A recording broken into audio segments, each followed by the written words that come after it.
नमः पार्वती पतये हर हर महादेव हर। श्री काशी खंड षोडशोध्याय। श्री काशी खंड का 16वां अध्याय, जिसमें शुक्रलोक और शुक्र की कथा है। इस कथा को आरंभ करते हैं। 16 के अध्याय में लखिय सहित विस्तारो, शुक्रलोक वर्णन तथा यथा शुक्र अवतारो। तो विष्णु जी के दोनों गण बोले कि महाबुद्धे शिव शर्मन, यह शुक्रलोक अद्भुत है। यहां पर दैत्य दानवों के गुरु कवि रहते हैं, जिसने अति दुस्सह कणधूम फूंसी का धुआं सहस्र वत्सर पर्यंत पी करके श्री महादेव से मृत्यु संजीवनी नामक महाविद्या प्राप्त की है।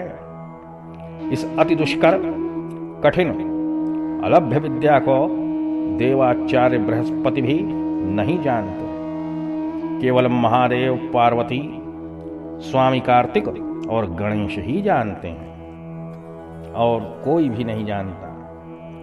तो शिव शर्मा ने पूछा कि वह कौन है जो शुक्र नाम से विख्यात है, जिनका यह उत्तम लोक है, और क्यों कर उसने मृत्युंजय देव से मृत संजीवनी विद्या प्राप्त की है। हे प्रभु देवद्वय, यदि मुझ पर प्रीति है तो यह कहिए।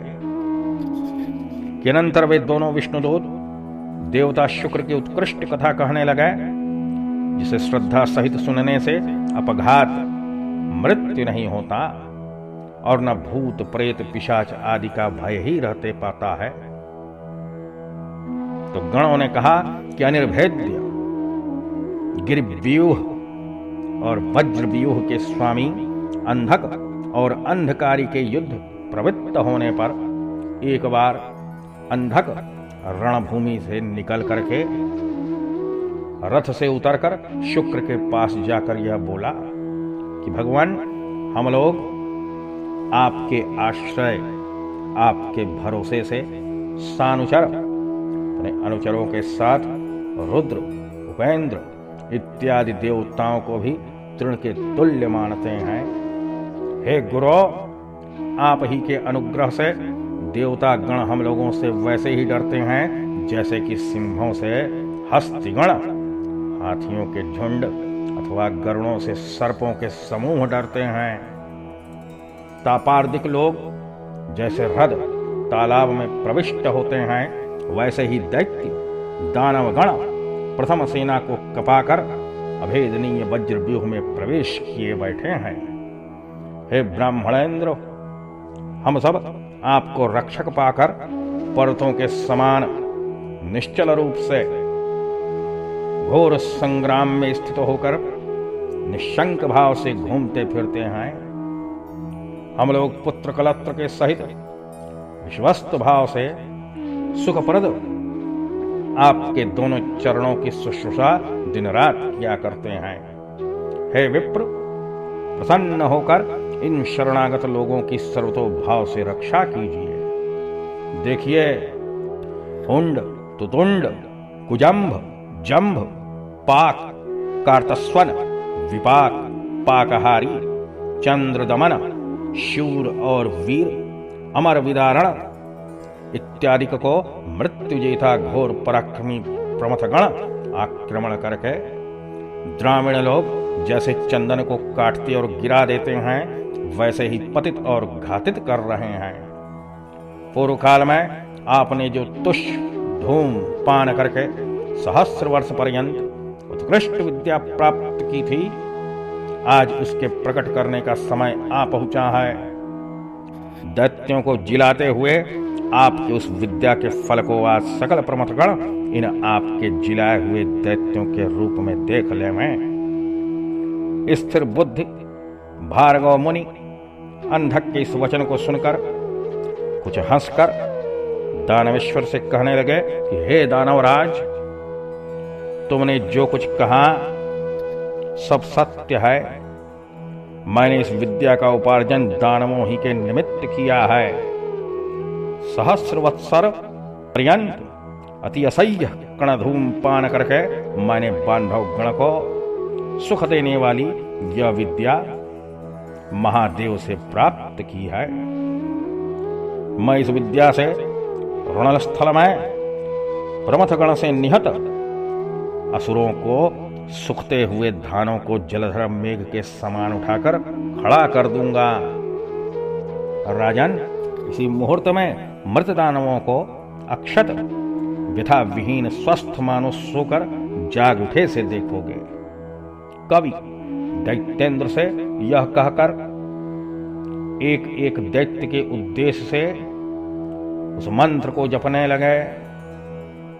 संप्रदाय के उच्छिन्न हो जाने से विस्मृत हुआ भी पुनः सद अभ्यास से जैसे वेद अभिव्यक्त स्पष्ट हो जाते हैं और पूर्व के विलुप्त जलदगण जैसे वर्षा ऋतु में पुनः उदित हो जाते हैं, एवं श्रद्धा पूर्वक ब्राह्मण आदि को प्रदत्त धन जैसे बड़ी विपत्ति की बेला में दाताओं के फलदानार्थ उठ खड़े हो जाते हैं, वैसे ही वे दैत्यगण अस्त्र धारण पूर्वक उठ उठकर खड़े होने लगे। वेदा इव सदभ्यस्ता समये वा यथाम्बुदा ब्राह्मणेभ्यो यथा दत्ता श्रद्धयार्था महापदि।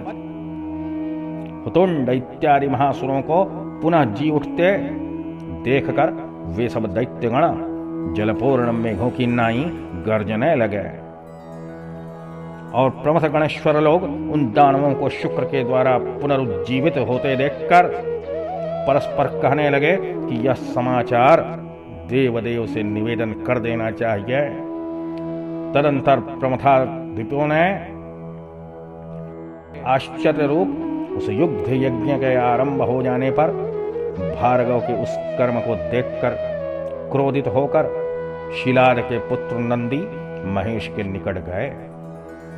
अनंतर नंदी ने जय शब्दोच्चारण पूर्वक जय के कारण रूप महादेव से कहा कि हे देव, इंद्रादि देवताओं से भी दुष्कर कनक के समान शुद्ध रण कर्म जो हम सब गणनायकों ने किया है, उसे भार्गव ने एक एक के उद्देश्य से मृत जीवन दात्री विद्या की आवृत्ति करके समर निहत विपक्ष गण को जिला जिला कर आज सलील खेलवाड़ में ही वृथा कर दिया है। तो हुंड, कुजंभ, जंभ, विपाक और पाकादि महासुरेंद्रगण यमालय से लौटाकर आज फिर प्रमथों को विद्रावित करते हुए घूम रहे हैं। जब भार्गव यदि यूं ही मृत दैत्यों की बारंबार जीवित ही करता रहेगा तो हे महेश, यहां पर हम लोगों का जय क्यों कर होगा? सुतरांगण नायकों की सुख शांति ही कैसे होगी? प्रमथ नायक नंदी के ऐसा कहने पर प्रमथाधिपराज महेश्वर ने हंसकर उस सब गणाध्यक्षेश्वर नंदी से यूं कहा कि हे नंदन, अतिमात्र शीघ्रता से जाओ। जैसे शियेन अर्थात बाज लावक पक्षी को झपट कर पकड़ ले आता है, वैसे ही दैत्यों के मध्य से उस ब्राह्मण प्रवर को उठा लाओ। तो वृषभध्वज के ऐसा कहते ही वे वृषसिंहनादि नंदी गर्जने लगे और तुरंत जहां पर भृगुवंश प्रदीप शुक्र स्थित है, सेना में घुसकर सेना को ढढोरते हुए वहां जा पहुंचे। समस्त दैत्यों के द्वारा पाश, खड्ग, वृक्ष, पाषाण और पर्वत आदि हाथ में लेकर रक्षा किए जाते हुए उस काव्य को दैत्यगण को विक्षोभित करके बलवान नंदी शरभ जैसे हाथी को उठा ले जाता है, वैसे ही छोर लाए। उस स्खलित वस्त्र, विच्युत भूषण, विमुक्त केश महाबली नंदी से ग्रहण किए गए शुक्र के छुड़ा लेने ही के प्रयोजन से मानो दैत्यगण सिंहनाद करते हुए नंदी के पीछे पीछे दौड़ने लगे। उस घड़ी दानवेंद्रगण मेघमंडल के समान चहुं ओर से नंदीश्वर के ऊपर वज्र, शूल, खड्ग, कुठार, बहुत से चक्र, पाषाण और कंपनास्त्र, ढेलवास आदि को बड़े वेग से वर्षण करने लगे। वे गणाधिनायक नंदी प्रविद्ध देवासुर संग्राम में शत्रु सैन्य को व्यथित करके मुखाग्नि के द्वारा सैकड़ों अस्त्रों को दग्ध करते हुए उस भार्गव को पकड़े हुए महादेव के पास जाकर उपस्थित हो गए। जय हो नंदी भगवान की। और उन्होंने तुरंत ही शिव से निवेदन किया कि हे भगवान, यही वह शुक्र है। तब तो देवदेव ने पवित्र व्यक्ति के द्वारा निवेदित उपहार की भांति उस शुक्र को ग्रहण कर लिया। उन भूतपति ने बिना कुछ कहे सुने कवींद्र शुक्र को फल के समान मुख में डाल दिया। तब तो समस्त दैत्यगण उच्च स्वर से निरंतर हाँ हाँ हाय हाय इत्यादि रूप हाहाकार करने लगे। गिरजापति से शुक्र के निगले जाने पर दैत्य वृंद जय की आशा से विमुख हो गए।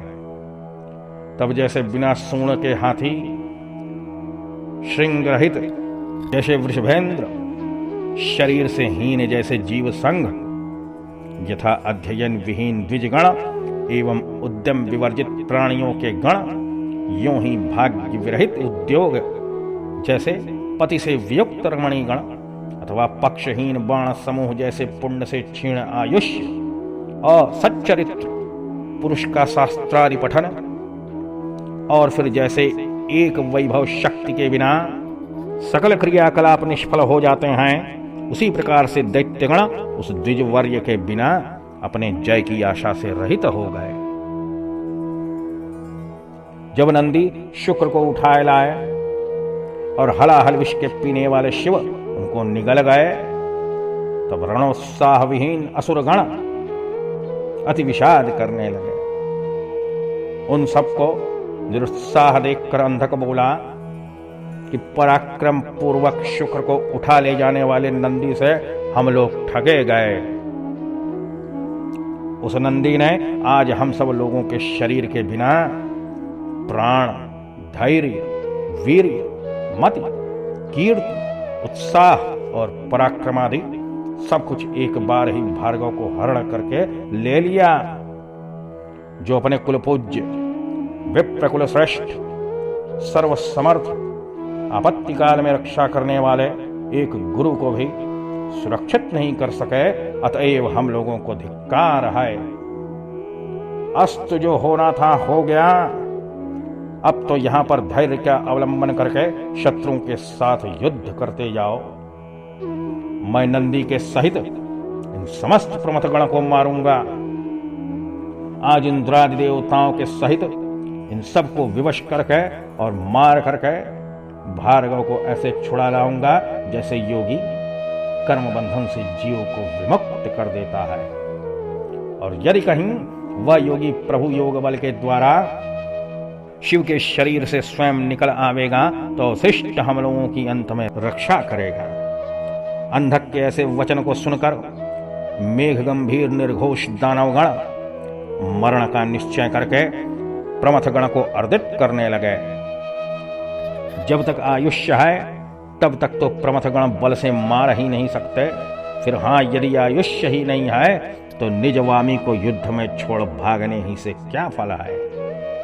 जो बड़े मानधन लोग रण क्षेत्र में स्वामी को त्याग कर भाग जाते हैं, वे अवश्यमेव अंधता मिश्र नरक में प्राप्त होते हैं, गिरते हैं। बहुत बड़ी सुख्याति को अपयश रूपी तम से, अंधकार से मलिन करके जो लोग समरांगण में भग्न हो जाते हैं, वे इस लोक और परलोक में कहीं भी सुखी नहीं होते। पुनर्जन्म रूप मल के विनाशक रणक्षेत्र अस्त्रधारा रूप तीर्थ में जिसने स्नान कर लिया, उसे क्या दान, क्या तप अथवा तीर्थ स्नान से क्या प्रयोजन है। दैत्य दानवगण परस्पर यही स्थिर कर समर के डंकों पर चोट लगा करके युद्ध में प्रमथ गण को मथने लगे। वहां पर प्रमथ और दैत्य गण परस्पर बाण, तलवार, वज्र समूह, कटंकट, बोलने वाला शिला यंत्र, भुषुंडी, ढेल बांस, शक्ति, भाला, कुठार, खटवांग, पट्टिश, शूल, लकुट, लकड़ी और मुसल के द्वारा आघात प्रतिघात करते हुए घोर मारकाट करने लगे, घोर कदन करने लगे। खिंचे जाते हुए धनुषों के और गिरते हुए बाणों के एवं भिंडिपाल और भुषुंडी तथा सिंहनाद के शब्द करने लगे। युद्ध के डंकों के निनाद, हाथियों के अनेक गर्जन और घोड़ों के हिनहिनाहट से बड़ा भारी कोलाहल मच गया। पृथ्वी और आकाश का बीच प्रतिध्वनियों से परिपूर्ण हो गया। वीरों को और डराकुओं को भी अत्यंत रोमांच होने लगा। दोनों पक्ष के सैनिक लोगों का हाथी घोड़ों के बड़े शब्द से कान फटने लगे, ध्वजा पताका आदि गिरने लगे और शस्त्र भी अल्पावशिष्ट टूटते टूटते बहुत ही क्षीण हो गए। घोड़ा, हाथी और रथ सभी रुधिरोद्गार से चित्रित हो गए। वे सब के सब प्यास के मारे मूर्छित होने लगे। तब स्वयं अंधक प्रमथों से इधर उधर भगाई जाती हुई अपनी सेना को देख करके रथ पर चढ़कर दौड़ने लगा। अब तो वे प्रमथगण वज्राघातों से पर्वतों की नाई अथवा प्रचंड वायु वेग से निर्जल मेघों के समान उस अंधकासुर के वज्रोपम बाण के प्रहारों से विनष्ट होने लगे। फिर उस काल में अंधक आते जाते दूर स्थित और निकटवर्ती सभी को देखभाल कर प्रत्येक को रोम संख्या के अनुसार बाणों से बेंधने लगा। महाबली, गणेश, कार्तिकेय, नंदी, सोमनंदी, नैगमे, शाक, विशाख इत्यादि अत्युग्र गणनायकों ने भी त्रिशूल शक्ति और बाण समूह को वृष्टि की धारा के तुल्य वर्षण करते हुए अंधकासुर को भी अंध कर डाला। इसके अनंतर प्रमथगण और असुर सैन्य का महान कोलाहल होने लगा। उस बड़े शब्द से शिव के उदर में स्थित शुक्र ने बाहर होने की इच्छा से छिद्र अन्वेषण खोज करते करते आश्रय रहित वायु की नाई घूमते हुए उसी रुद्र के पेट में, उसी रुद्र के जठर में पाताल के सहित सातों लोकों को देखा। ब्रह्मा, नारायण, इंद्र, आदित्य और अप्सरा आदिकों के विचित्र भुवनों को एवं प्रमथसुर के वर्तमान युद्ध को भी देखा। वह 100 वर्ष पर्यंत महादेव के कुक्ष में चारों ओर घूमते रहने पर भी खल जैसे पवित्र व्यक्ति के रंध्र को नहीं देख पाता, दुष्ट जैसे पवित्र व्यक्ति के रंध्र को नहीं देख पाता, वैसे यह भी वहां छिद्र नहीं देख सका। तदंतर भार्गव ने शैव योग बल के द्वारा शुक्र अर्थात वीर्य रूप से स्खलित होकर महादेव को प्रणाम किया। तो शिव बोले कि हे भृगुनंदन, तुम जो शुक्र के समान निकले, इस कर्म के कारण तुम्हारा नाम शुक्र पड़ा और तुम मेरे पुत्र हुए। अच्छा तो अब जाओ। शुक्र के उदर से निकल जाने पर महादेव भी बड़े प्रसन्न हुए कि यह बहुत अच्छा हुआ जो यह ब्राह्मण घूमता घूमता मेरे पेट ही में नहीं मर गया। महादेव के ऐसा कहने पर सूर्य के समान भासमान शुक्र जैसे घनघटा में चंद्रमा घुसते हैं दैत्य सेना में प्रविष्ट हुए। वह दानवीर सेना शुक्रोदय होने से वैसे ही प्रसन्न हुई जैसे चंद्र के उदय से तरंगमाला युक्त समुद्र हर्षित होता है। अंधक और अंधकांतक शिव के युद्ध होते रहने के समय उन भार्गव नंदन ने इस प्रकार से शुक्र नाम पाया। हे सुब्रत, अब जिस रीति से शुक्र ने शिव के अनुग्रह से मृत संजीवनी नामनी महाविद्या को प्राप्त किया, उसका वृत्तांत सुनो।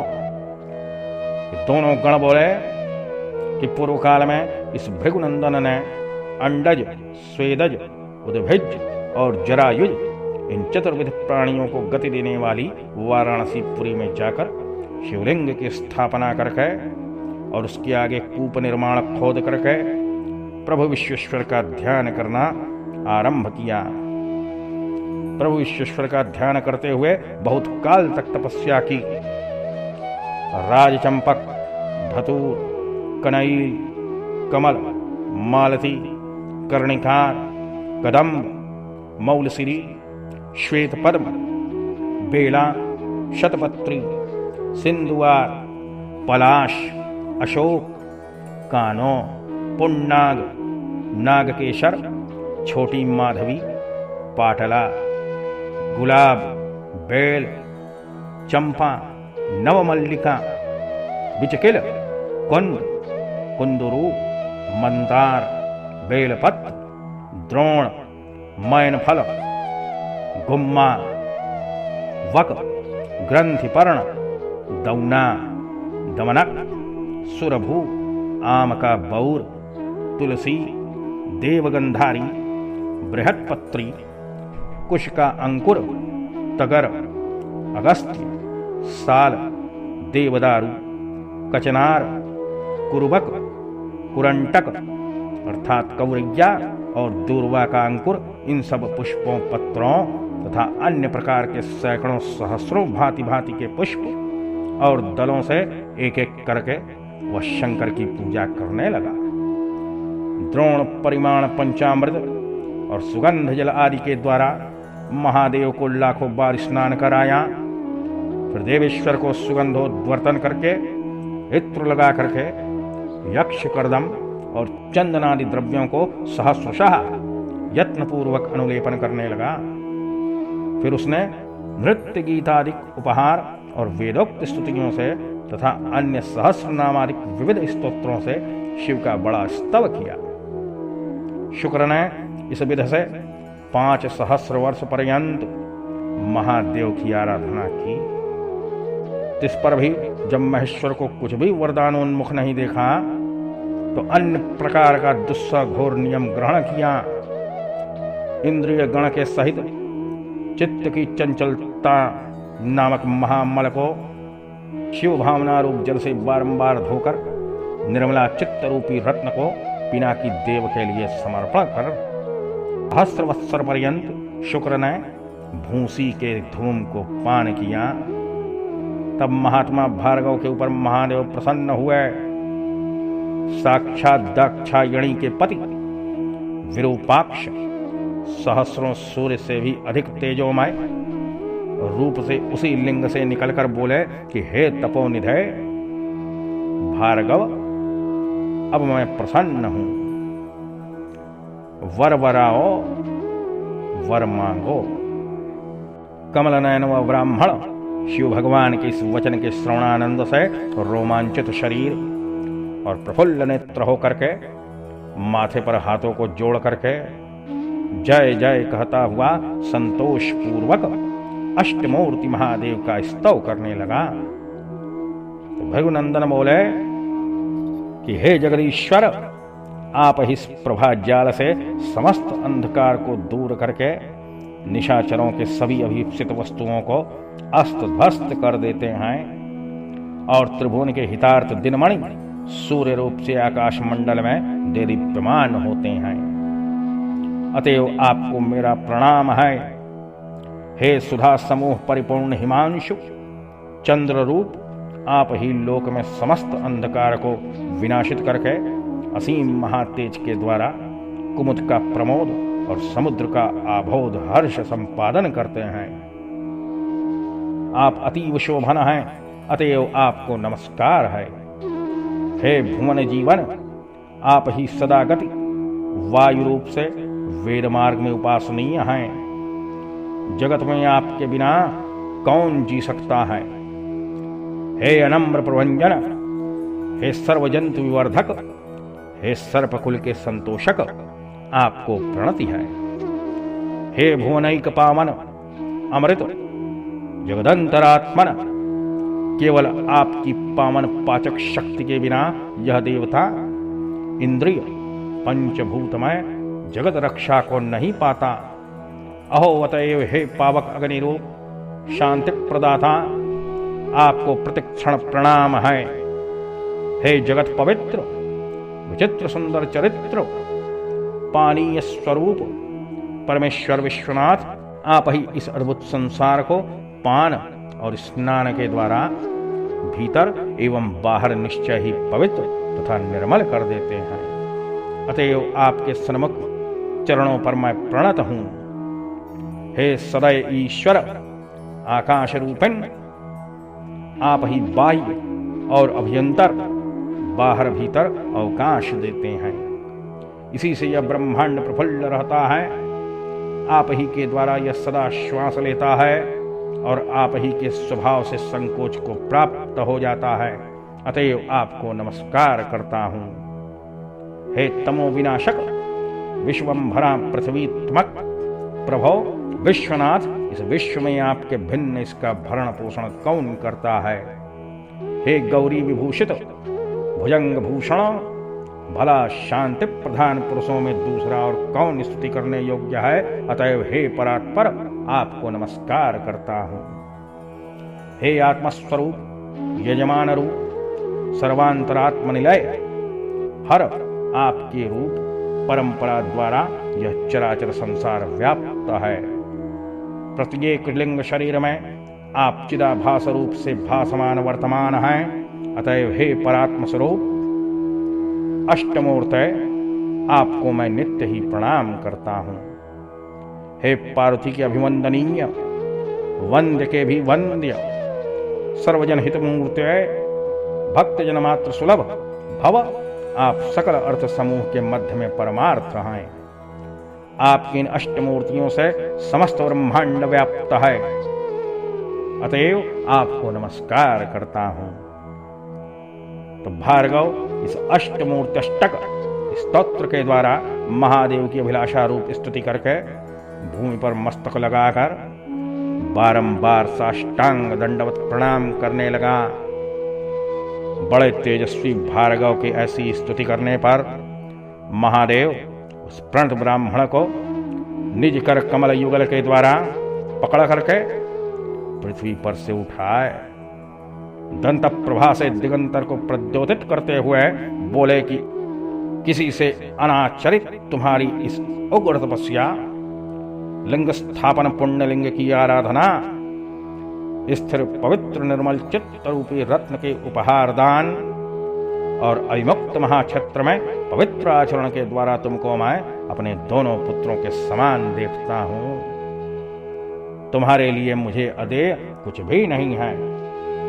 तुम इसी शरीर से मेरे उदर रूप कुहर गुफा में प्रवेश करके मेरे पुरुषेंद्रीय मार्ग से बाहर होकर मेरे पुत्र जन्मत्व को प्राप्त हो गए। पार्षदों से भी दुष्प्राप्त एक अन्य वरदान करते हैं। मैंने इसे ब्रह्मा विष्णु से भी प्रायः गुप्त रखा है। मैंने ही बड़े तपोबल से जिसे बनाया था वह मृत संजीवनी नाम मेरी निर्मल विद्या है। हे महाशुचय, मंत्र रूप उस विद्या को आज तुमको देता हूं। हे पवित्र तपोनिधय, उस विद्या के ग्रहण करने की तुम्हारी योग्यता है। हे विश्वेश्वर श्रेष्ठ, जिस जिसके उद्देश्य से इस मंत्र रूपा विद्या को संयत भाव से जप आवृत्ति करोगे वह अवश्य जी जावेगा। आकाश मंडल में तुम्हारा तेज सूर्य, अग्नि और तारागण को अतिक्रमण करके अत्यंत देदीप्यमान होगा। अतएव तुम ग्रहों में श्रेष्ठ होगे। तुम्हें सन्मुख करके जो नर नारी गण यात्रा करेंगे तुम्हारी दृष्टि पड़ जाने से उनके सब कार्य प्रनष्ट हो जाएंगे। हे सुब्रत, तुम्हारे उदय हो जाने पर लोक में मनुष्यों के विवाह आदि समग्र शुभ कार्य धर्म कर्म अनुष्ठित होने से सफल होंगे। सकल मंद तिथिगण तुम्हारे संयोग से शुभ फल प्रद होंगे और तुम्हारे भक्तगण बहुवीर्य और बहुसंतान संपन्न होंगे। तुम्हारे स्थापित शुक्रेश्वर नामक इस लिंग की पूजा जो मनुष्य करेंगे उनकी सर्वत्र सिद्धि होगी। जो लोग 1 वर्ष पर्यंत प्रति शुक्रवार को नक्त व्रत करके, नक्त व्रत अर्थात एक समय व्रत दूसरे समय भोजन, दिन में व्रत और रात्रि में भोजन करके उसी दिन शुक्रकूप में सर्वविध जल क्रियाओं को संपादन करेंगे और शुक्रेश्वर का पूजन करेंगे, उनका फल सुनो। वे सब नर निश्चय ही अवंध्य वीर्य पुत्रवान, बड़े वीर्यशाली और पुरुषत्व सौभाग्य से पूर्ण होवेंगे। उन सब को कोई विघ्न न होगा और अंत में सुखपूर्वक शुक्रलोक में वास करेंगे। इन सब वरों को देकर महादेव उसी लिंग में लीन हो गए। तो भगवान विष्णु के गणों ने कहा कि जो लोग शुक्रेश्वर के भक्त हैं वे ही शुक्रलोक में वास करते हैं। हे परंतप, विश्वेश्वर के दक्षिण शुक्रेश्वर लिंग विद्यमान है, जिसके दर्शन मात्र से मनुष्य शुक्रलोक में सादरवास करता है। हे महामते, यह शुक्रलोक की स्थिति तुमसे कही गई। तो अगस्त मुनि बोले कि हे सुब्रते, सहधर्मिणी और ब्राह्मण शिव शर्मा इस प्रकार से शुक्रलोक की कथा सुनते सुनते कियत क्षण के अनंतर मंगललोक को देखने लगा।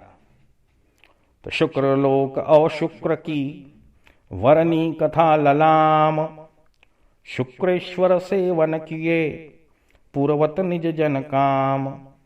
श्री स्कंद पुराणे चतुर्थे काशी खंडे पूर्वार्धे भाषायाम शुक्रलोक शुक्र कथा वर्णनम। इस प्रकार से यह 16वां अध्याय समाप्त हुआ। ये भगवान विश्वनाथ के चरणों में अर्पण है। इस कथा को भगवान विश्वनाथ के चरणों में अर्पण करता हूं। आगे 17वें अध्याय में मंगल, गुरु और शनि लोक का वर्णन है। तब तक के लिए भगवान विश्वनाथ का ध्यान करें। ओम नमः शिवाय।